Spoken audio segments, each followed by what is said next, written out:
यह कहानी है तेलंगाना के एक छोटे से गांव सूरजपुर की, जहां की मिट्टी में अब भी पुराने रिवाजों और परंपराओं की जड़ें गहराई से जमी हुई थीं। गांव के लोगों की जिंदगी भेड़ों के झुंडों, खेतों की हरियाली और कठोर सामाजिक नियमों के बीच बंधी थी। इस गांव के केंद्र में था रामू, एक साधारण चरवाहा जिसकी आंखों में अपने परिवार के लिए बड़े सपने थे। रामू का सबसे बड़ा सपना था अपनी बेटी गुड़िया को पढ़ाना। गुड़िया उसकी आंखों का तारा थी, मासूम और चंचल मगर तेज दिमाग वाली। रामू जानता था कि एजुकेशन ही उसकी बेटी का फ्यूचर बदल सकती है, लेकिन गांव के मुखिया ठाकुर को यह मंजूर नहीं था। ठाकुर की सोच थी कि अगर लोग पढ़ लिख जाएंगे तो वे उसके हुक्म से बाहर हो जाएंगे, इसलिए वह किसी को भी एजुकेशन पाने से रोकता था। ठाकुर की ताकत और उसका डर गाँव वालों के दिलों में घर कर चुका था और कोई भी उसके खिलाफ बोलने की हिम्मत नहीं करता था। रामू की पत्नी सीता भी अपने पति के सपनों में बराबर की भागीदार थी। वह जानती थी कि ठाकुर के खिलाफ जाना आसान नहीं होगा, लेकिन वह भी चाहती थी कि उनकी बेटी गुड़िया की जिंदगी उनके जैसी न हो, जहां हर सपना सोसाइटी के डर के आगे दम तोड़ देता है। गांव में हर 12 साल में एक बड़ा अनुष्ठान होता था, जिसमें एक पवित्र भेड़ की बलि दी जाती थी। इस बार रामू को उस पवित्र भेड़,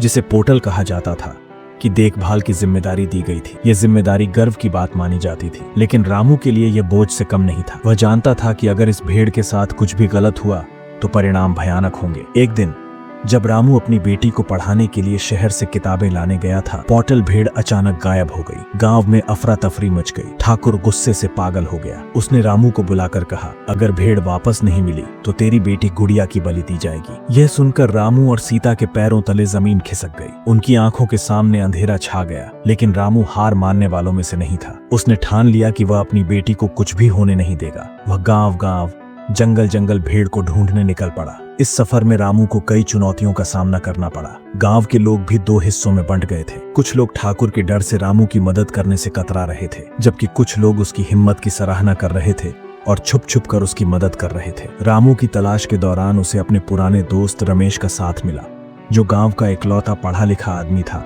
और स्कूल में टीचर था। रमेश ने रामू को न सिर्फ उम्मीद दी, बल्कि उसे समझाया कि इस लड़ाई में भेड़ ढूंढना ही नहीं, बल्कि गांव के लोगों को जागरूक करना भी जरूरी है। रामू ने धीरे धीरे लोगों के दिलों में ठाकुर के खिलाफ खड़े होने का साहस जगाना शुरू किया। उसने लोगों को बताया कि एजुकेशन से ही उनके बच्चों का फ्यूचर सुधर सकता है और वे ठाकुर के अत्याचारों से मुक्त हो सकते हैं। धीरे धीरे गांव के लोग रामू के साथ जुड़ने लगे, लेकिन समय तेजी से बीत रहा था और अनुष्ठान का दिन करीब आ रहा था। रामू अब भी भेड़ को ढूंढने में नाकाम था। जब अनुष्ठान के दिन का सूरज उगा तो ठाकुर ने घोषणा कर दी कि अब रामू की बेटी गुड़िया की बलि दी जाएगी। गांव के चौक में लोग इकट्ठा हुए थे। ठाकुर ने गुड़िया को बलि के लिए तैयार करने का आदेश दिया, लेकिन ठीक उसी वक्त रामू वहां पहुंचा, खाली हाथ लेकिन आत्मविश्वास से भरा हुआ। उसने सबके सामने ठाकुर को चुनौती दी। रामू ने कहा, अगर मेरी बेटी को कुछ हुआ तो यह गांव हमेशा के लिए डर के साए में रहेगा, लेकिन अगर तुमने उसे छोड़ा तो हम सब मिलकर इस गांव को बदल देंगे। हम एजुकेशन से अपने बच्चों का फ्यूचर बनाएंगे और तुम्हारे जैसे अत्याचारियों को हमेशा के लिए खत्म कर देंगे। ठाकुर गुस्से से लाल हो गया,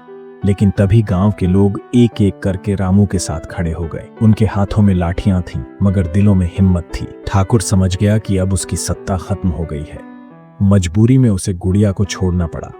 उस दिन के बाद गांव में बहुत कुछ बदल गया। रामू ने गांव में एक स्कूल शुरू किया, जहां गुड़िया सबसे पहली छात्रा बनी। रमेश ने वहां पढ़ाना शुरू किया और धीरे धीरे गांव के सभी बच्चे पढ़ाई में रुचि लेने लगे। ठाकुर की सत्ता खत्म हो गई थी और गांव के लोग अब स्वतंत्र थे। रामू और सीता की आंखों में खुशी के आंसू थे, क्योंकि उन्होंने अपनी बेटी के लिए एक बेहतर फ्यूचर सुनिश्चित कर लिया था। यह कहानी है रामू की, जिसने अपने हौसले और हिम्मत से न सिर्फ अपनी बेटी की जिंदगी बदली, बल्कि पूरे गांव को जागरूक किया। यह कहानी है उस पोटल की, जिसने बलि तो दी नहीं गई, लेकिन उसके बहाने एक समाज ने अपने डर की बलि दे दी। और यह कहानी है उस उम्मीद की, जो कभी मरती नहीं, चाहे हालात कितने भी मुश्किल क्यों ना हो।